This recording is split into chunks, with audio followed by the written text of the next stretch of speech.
मन वचन से जो आत्मा ईश्वर की बन जाती है, वो आत्मा जगमगाती है, वो आत्मा जगमगाती है।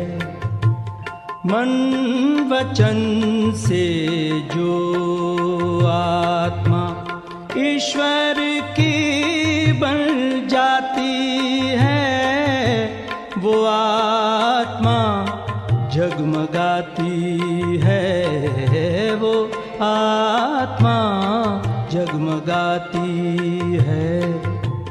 मन वचन से जो आत्मा।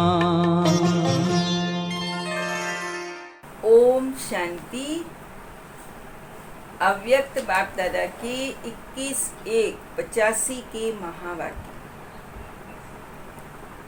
गोल्डन गिफ्ट, दिव्य बुद्धि।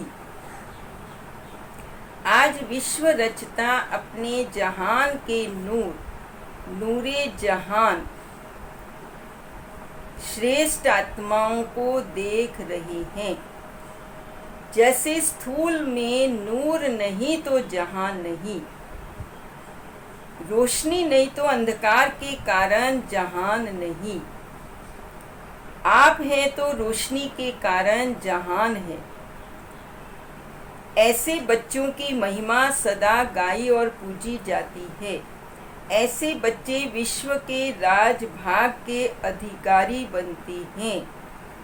बाप दादा हर ब्राह्मण बच्चे को जन्म लेते ही विशेष दिव्य जन्म की दिव्य 2 सौगातें देती हैं। एक दिव्य बुद्धि और दूसरा दिव्य नेत्र। दिव्य ज्ञान, दिव्य याद, दिव्य धारणा स्वरूप बनते हो। दिव्य बुद्धि सदा है। गोल्डन बुद्धि में जरा भी रजो तमो का प्रभाव नहीं पड़ता। सहज गिफ्ट के रूप में प्राप्त हुई दिव्य बुद्धि कमजोर होने के कारण मेहनत अनुभव करते। तो बाबा ने कहा अवश्य दिव्य बुद्धि किसी माया के रूप से प्रभावित है, तब ऐसा अनुभव होता। दिव्य बुद्धि सेकंड में बाप दादा की श्रीमत धारण कर सदा समर्थ, सदा अचल, सदा मास्टर सर्वशक्तिमान स्थिति का अनुभव करते हैं। वो कभी मुश्किल अनुभव कर नहीं सकते। श्रीमत सदा सहज उड़ाने वाली मत है। कभी माया के प्रभाव से भूले तो नहीं बन जाती, जो परमात्म गिफ्ट को गंवा देते। माया को भी ईश्वरीय गिफ्ट अपना बनाने की चतुराई आती है, तो स्वयं चतुर बन जाती और माया आपको भोला बना देती। इसलिए भोलेनाथ बाप के भोले बच्चे भले बनो, लेकिन बाबा ने कहा माया के भोले नहीं बनो। ईश्वरीय बुद्धि की गिफ्ट सदा छत्र छाया है। हिम्मत रूपी टांगे चल नहीं सकती, तो सहज को मुश्किल किसने बनाया और कैसे बनाया?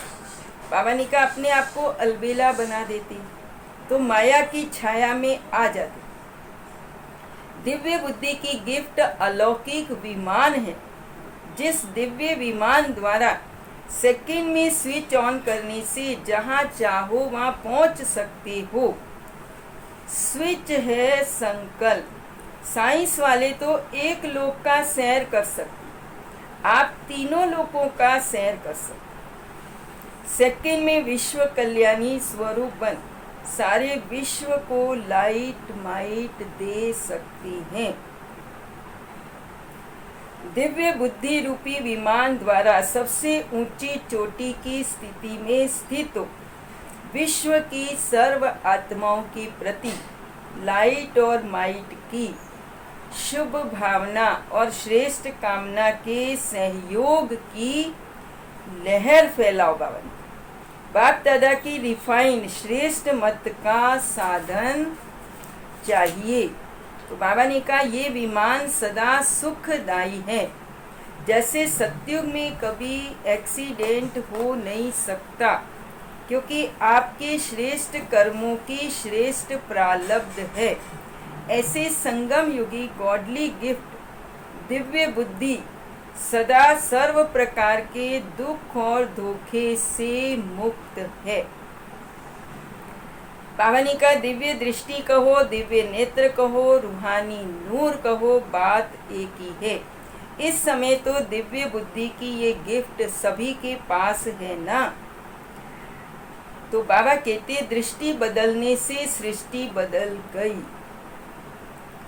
लौकिक में कोई कितना भी स्नेही हो, लेकिन फिर भी सदा साथ नहीं दे सकता। ये तो स्वप्न में भी साथ देता। ऐसा साथ निभाने वाला साथी मिला है। जब बाप साथ है तो सब ठीक ही ठीक है। सोचना भी बाप का काम, हमारा काम है साथ में मगन रहना और सदा बेफिकर बादशाह रहो। बाप दादा दिव्य बुद्धि, दिव्य नेत्र, जिसको तीसरा नेत्र भी कहती हैं, इस दिव्य नेत्र को हर बच्चे ने अपने अपने कायदे प्रमाण, परहेज प्रमाण, अटेंशन देने प्रमाण, प्रैक्टिकल कार्य में लगाया। इसलिए दिव्य नेत्र की शक्ति किसी की संपूर्ण शक्तिशाली है, किसी की शक्ति परसेंटेज में रह गई है। जैसे आजकल साइंस का साधन दूरबीन है, जो दूर की वस्तु को समीप और स्पष्ट अनुभव कराती है। ऐसे बाबा ने कहा ये दिव्य नेत्र भी दिव्य दूरबीन का काम करती। सेकंड में परम धाम कितना दूर है, कितने माइलों। तो बाबा ने कहा वहां सेकंड में पहुंच सकती हैं। अनुभव की आंख, जिस आंख द्वारा 5000 वर्ष की बात इतनी स्पष्ट देखते, जैसे कल की बात, दूर की बात समीप और स्पष्ट देखते हो, अनुभव करते हो। कल में देव पूज्य देव आत्मा थी और कल फिर बनूंगी। आज ब्राह्मण, कल देवता, डबल ताजधारी सहज सजाए स्वरूप को सदा सामने स्पष्ट देखते रहो। ऐसे ये देवताई शरीर रूपी चोला सामने दिखाई दे। जैसे ब्रह्मा बाप को देखा, अपना भविष्य चोला श्री कृष्ण स्वरूप सदा स्पष्ट सामने रहा। तो बाबा ने कहा जैसे स्थूल नेत्र की शक्ति कम हो जाती तो स्पष्ट चीज भी जैसे पर्दे के अंदर व बादलों के बीच दिखाई देती। ऐसे आपको भी देवता बनना है। बना तो था, क्या था, कैसा था, पर्दे के अंदर तो नहीं होता। बाबा ने कहा स्पष्ट दिखाई देता है। अगर जन्म से श्रीमत रूपी परहेज करते आए हो तो नेत्र सदा शक्तिशाली है। श्रीमत की परहेज में कमी है तब शक्ति भी कम। फिर से श्रीमत की दुआ कहो, दवा कहो, परहेज कहो, वो करो तो शक्तिशाली हो जाएंगे। ये नेत्र दिव्य दूरबीन है, जिस द्वारा जो जैसा आत्मिक रूप को, आत्मा की विशेषता को सहज और स्पष्ट देख सकते हैं। जैसे नेत्र दिव्य हैं तो विशेषता गुण भी दिव्य हैं। अवगुण कमजोरी है, कमजोर नेत्र कमजोरी को देखते।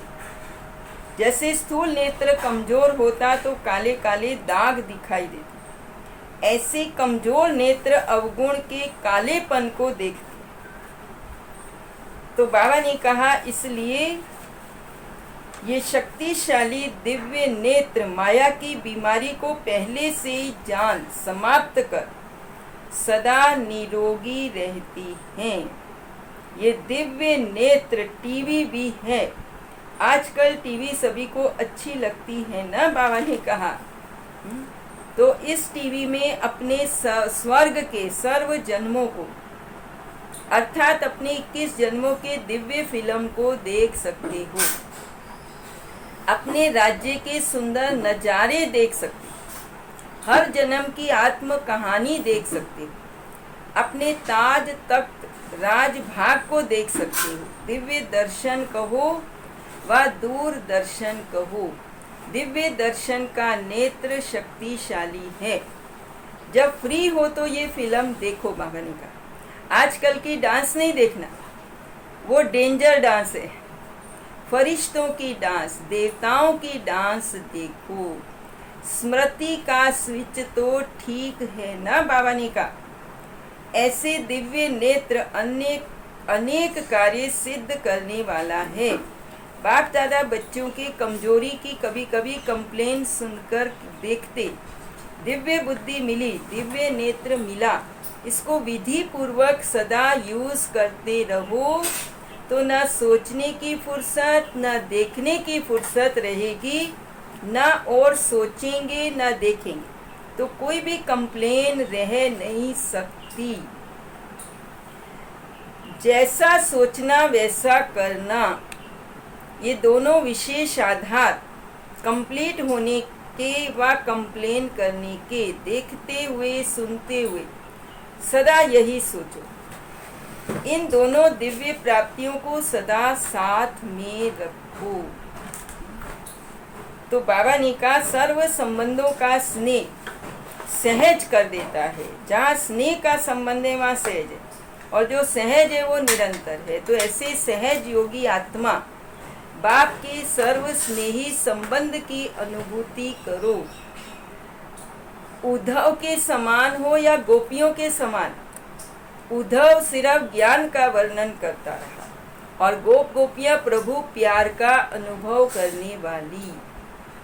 तो संगम युग की विशेषता है सर्व संबंधों का अनुभव करना।